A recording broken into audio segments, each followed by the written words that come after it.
Who Shall Live was about a man who discovered how to make dialysis possible for everybody. He invented the shunt that goes into your bloodstream that makes it possible to clean out your blood. He also proved that hospitals can afford to do dialysis. There were hospitals all over this country that had these dialysis machines and pretended not to have them, because once you are committed to a patient, it's for life. I mean, once you are on dialysis, it's for life. Otherwise, you're dead.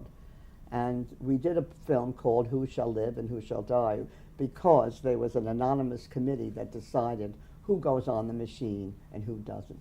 They couldn't put many people on the machine. They could only take maybe 40 out of, but hundreds applied all over the country. And he showed how people's lives would change. And as a result of that, they invented small machines that people could do this at home. Or they set up, Lyndon Johnson, when he heard about our film, called Sarnoff and asked him to send a copy of the film to the White House, which they did. And in viewing the film, he asked Congress to set aside millions of dollars for dialysis centers all over America. So you now have, I mean, this is a glowing thing, and it is now part of Medicare and Medicaid, and all over the United States you have these dialysis centers that people can go to at night. They can stay overnight, or they can learn how to do it and do it at home. And it has saved thousands and thousands of people.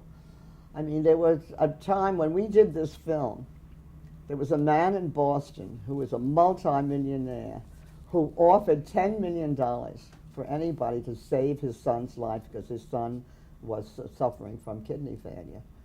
And the boy died because nobody came to the fore.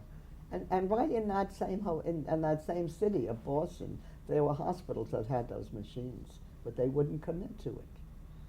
It's a commitment for life, because if you have kidney failure, that's the only way you can stay alive.